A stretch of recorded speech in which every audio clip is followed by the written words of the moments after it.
Les grands titres de l'actualité, une présentation de Addict Remorquage et Transport et Mécanique, les spécialistes. Maintenant à Montmagny, c'est Addict, 234-34-61. Addict Remorquage et Transport, des professionnels qui peuvent vous aider dans une situation d'enlisement ou simple remorquage. Grâce à ses équipements de haute performance, Addict, c'est aussi le service de transport de tout genre et de mécanique. Maintenant à Montmagny, c'est Addict Remorquage et Transport au 234-3461.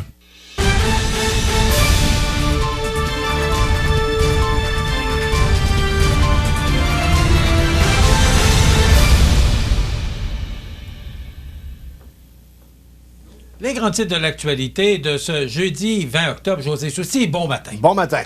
José, hier, tu assistais à une conférence de presse du CFP de l'Envolée, alors qu'on annonce un super de beau projet. Mais d'abord, il y avait une nouvelle triste que le directeur par intérim a annoncée avant de procéder à la conférence de presse. Oui, effectivement, Michel, c'est une triste nouvelle ce matin. Denis Pelletier, qui était le directeur du CFP de l'Envolée depuis, je te dirais, 2004, est décédé malheureusement. Je pense que c'est du cancer, je ne suis pas certain, mais on est... c'est extrêmement triste parce que c'était un homme qui était vraiment apprécié de par ses collègues. C'est une grosse perte pour le Centre de services scolaires de Côte-du-Sud ainsi que pour ses nombreux collègues et même les étudiants qui ont eu affaire à lui. C'était que des éloges hier sur la page Facebook de CMA-TV. Donc, on aimerait offrir nos sympathies à toute la famille et tous les amis et tous les gens concernés par le décès de M. Pelletier. Un bonhomme très impliqué dans au CFP de l'Envolée et au Centre de donc, toutes nos condoléances à la famille et aux proches.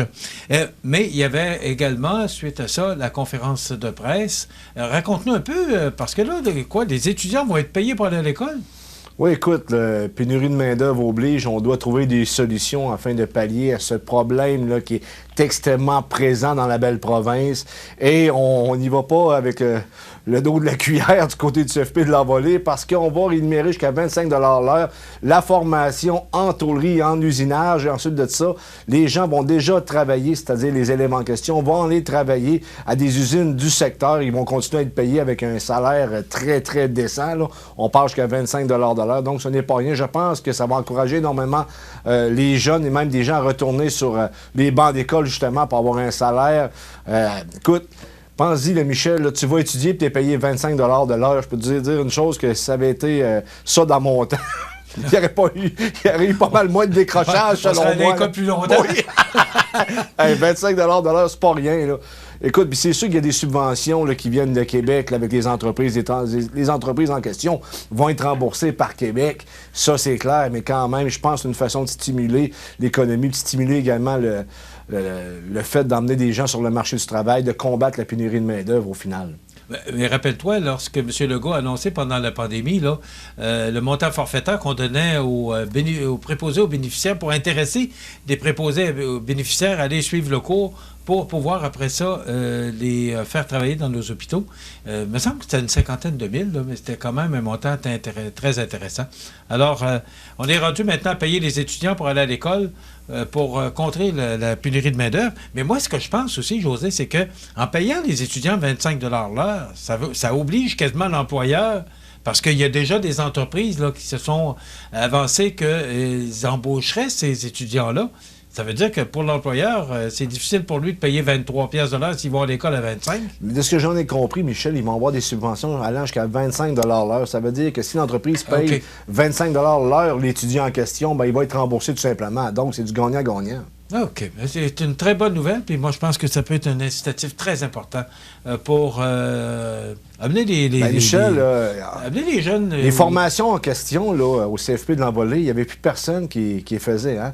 Ça faisait au moins, je pense, 2 ans qu'on n'avait pas de formation de la sorte en machinerie et compagnie, de sorte qu'on va relancer également ce côté-là au CFP de l'Envolée. Je pense que tout le monde est gagnant là-dedans, mais est-ce qu'on ouvre une porte pour d'autres secteurs qui vont demander également à Québec de fournir des montants pour emmener les gens sur le marché du travail? Tu comprends quand même un certain questionnement à avoir sur ce sujet-là, parce que si vous le faites pour eux autres, pourquoi vous le feriez pas pour nous, tu comprends? Là? Tu sais comment les gens pensent un peu au Québec, ben, je te dirais partout en Occident, c'est pas mal pareil. Écoute, je me souviens lorsque le département de tôlerie a été inauguré, et je pense même que c'était sous le règne de Denis Pelletier, là, Écoute, d'abord, c'est les hautes technologies, tout est vraiment, là, je ne sais pas si tu as eu l'occasion de voir un peu, là, de visiter les départements, mais on est vraiment à l'avant-garde, là, au niveau de la formation en tôlerie. Et c'est quoi l'autre département aussi? Usinage. Usinage. Puis même en restauration, parce que on est vraiment bien équipé. On a d'ailleurs fait des chroniques culinaires en direct du département de la restauration. Alors, le CFP de l'Envolée, là, chapeau, puis bravo. Et moi, je suis fier, vraiment, Michel, de ce secteur du centre de service scolaire, là, qui est vraiment à l'avant-garde des technologies. Michel, tu as des machines là-bas là, qui valent 100 000 $. C'est pas rien. Oui, bien écoute, moi je pense qu'on est rendu là. C'est que si on veut intéresser des gens pour bien les former, pour des domaines plus criants, les rémunérer? Pour des domaines plus criants, je pense que c'est une option, mais il ne faudrait pas que ça s'attende parce que ça coûterait excessivement cher, ça, j'en suis conscient. Ouais. Mais quand même, là, avec Trudeau et Legault, il n'y en a pas de problème. On peut en faire des programmes. On a de l'argent. Aucun problème. On a de l'argent. Écoute, ce matin, je veux t'amener sur un sujet. Je lisais dans le Journal de Québec de ce matin, c'est sous la plume de Gabriel Côté, que des manifestations pourraient avoir lieu si l'Assemblée nationale refuse d'octroyer à Éric Duhem un bureau et des ressources, prévient-il. José, on sait, il a eu 530 000 votants, là, me semble. Ouais. C'est ce qu'on dit dans l'article. Moi, que M. Duhem veuille demander au gouvernement de pouvoir se faire reconnaître parce qu'il a eu 530 000 votants et tout près de 13 % des votes au Québec, moi, j'ai pas de problème avec ça. Il peut faire la demande. Mais de là à dire que il pourrait avoir lieu, des manifestations qui pourraient avoir lieu, là, je suis un peu moins d'accord avec lui. Je pense que c'est malhabile. Je comprends sa situation. Effectivement, il y a quelque chose d'incompréhensible dans notre système électoral, c'est-à-dire que tu récoltes 13 % des suffrages et tu as 0 député, alors que le Parti libéral en récolte approximativement autant, peut-être un peu plus, et ils ont 17 députés. Oui, ça, on s'entend là-dessus. Ça, on s'entend là-dessus, mais en même temps, je pense qu'il y a un peu de frustration du côté d'Éric Duhem concernant notre système électoral. Et c'est des menaces quand même. Moi, je les ai perçues comme étant une forme de menace. Lui, il affirme que non, mais... Je veux dire, c'est toujours une question de perception. La ligne est mince. La ligne est mince, mettons. On va se le dire comme ça. Mais en même temps, est-ce que c'est lui qui va organiser les manifestations en question? Tu sais qu'il ne voulait pas aller dans les manifestations dites de conspirationnistes pour ne pas se faire associer à eux, même si ces gens-là votaient massivement pour Éric Duhem. Est-ce qu'il va changer sa stratégie? On va le savoir dans les prochaines semaines. Mais on ne faut pas s'attendre à des cadeaux de François Legault et du Parti libéral. Tu sais que François Legault et surtout le Parti libéral ne veut pas reconnaître Québec solidaire et le Parti québécois comme formation officielle à l'Assemblée nationale parce qu'ils ne rentrent pas dans les prérequis, alors que ces deux autres formations-là ont le même nombre de voteurs ou à peu près que le Parti libéral. Il y a des questions à se poser. Je trouve ça cheap un peu, sincèrement, de la part de Dominique Anglade parce qu'elle ne démontre pas une forme de fair-play. Il me semble qu'elle ne représente pas ce qu'on pourrait appeler être un bon joueur en politique, mais ça reste à suivre pour... le reste des 4 ans, c'est évident qu'on n'a pas fini d'entendre parler d'Éric Duhem en passant parce que c'est un battant Éric Duhem, puis il va vouloir faire avancer ses points et on ne sait pas ce qui s'en vient en politique, mais il y a des façons, effectivement, là, je suis obligé de te donner raison ce matin. Je pense qu'il a manqué d'habilité quand même. Je sais ce qu'il veut dire, mais c'est peut-être mal perçu, ou peut-être que ça a mal sorti, ou peut-être que c'est même ses intentions. Ça reste à suivre. Tout se dit, tout dépend comment c'est dit. Effectivement.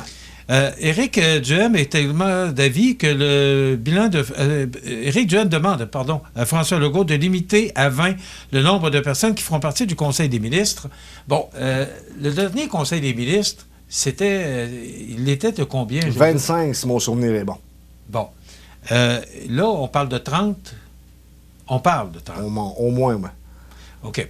Alors, Éric Duhem dit le nombre de personnes qui font partie du Conseil des ministres, selon lui, c'est la responsabilité du gouvernement de se serrer la ceinture dans un contexte d'inflation, d'augmentation des taux d'intérêt et de possible récession. Là, je suis obligé de dire que je suis d'accord avec son point de vue. Je lui donne également, parce qu'il a entièrement raison, Michel, on est en Parce qu'on sait ce que ça coûte, un ministre, là. Je veux dire, c'est 100 quelques mille dollars, c'est le chauffeur privé, exactement. c'est la limousine. C'est des frais supplémentaires. Là, si t'en as 30, ben, ça va coûter pas mal plus cher. Mais en même temps, si ça coûte la paix pour François Legault dans son parti, parce que tu sais ce que François Legault a déclaré hier, si je ne me trompe pas, c'est hier la sermentation ou avant-hier. Il a dit tout simplement qu'il ne voulait pas de chicane sur la place publique. Il voulait qu'on resserre les rangs parce qu'il le sait qu'il y a des gens qui vont être mécontents. Sur 89 députés, tu ne peux pas faire 89 ministres, tu vas en avoir 30. Ça veut dire qu'il y en a au moins une 50 à 60 qui vont être mécontents, Michel, là, tu me suis? Ça veut dire plus d'un demi-million, plus de 500 000, c'est ça? Si tu mets 100 000, c'est plus que ça, le ministre, je pense que c'est 125, 150. C'est au-dessus de 100 000. Donc, c'est 5 ministres de plus les c'est limousines, c'est 140 000, je pense. Fait qu'on n'est pas loin du million pour avoir 5 ministres de plus. Là. Oui, mais politiquement, tu achètes la paix. Éric Duhem a tout à fait raison parce que le gouvernement devrait montrer l'exemple en termes de gestion des fonds publics. Mais en même temps, tu as une réalité politique qui est présente.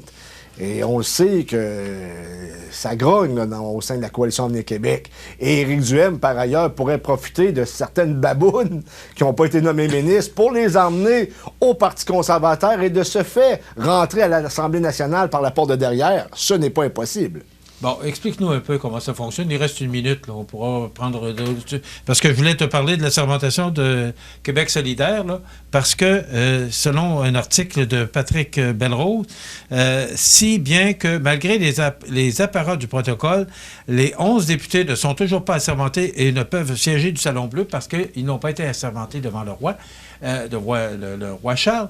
Mais explique-nous comment ça fonctionne là, pour le sujet précédent. Ben, je comprends pas le sens de ta question. Qu'est-ce que tu veux dire par là?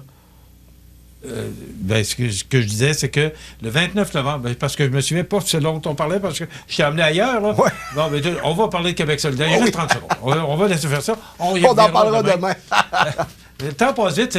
Ça nous prendrait une demi-heure là, pour avoir le temps. Ça dépend des sujets, mais c'est sûr que lorsqu'on parle de la politique et des nouveaux ministres, je pense qu'on en aurait beaucoup à dire. Tu sais que Mathieu Rivet est assermenté. On va en parler demain également. Là. Okay. Beaucoup de choses à dire concernant le milieu politique. Alors, demain, on reçoit Mme Annie Desrochers, qui est navigatrice bilingue des ressources sur le trouble déficitaire de l'attention avec ou sans hyperactivité, le TDAH. Et il y aura la chronique santé avec Daniel Lachance. Ça complète. Merci, José. On se retrouve demain. Je vous souhaite de passer une bonne journée.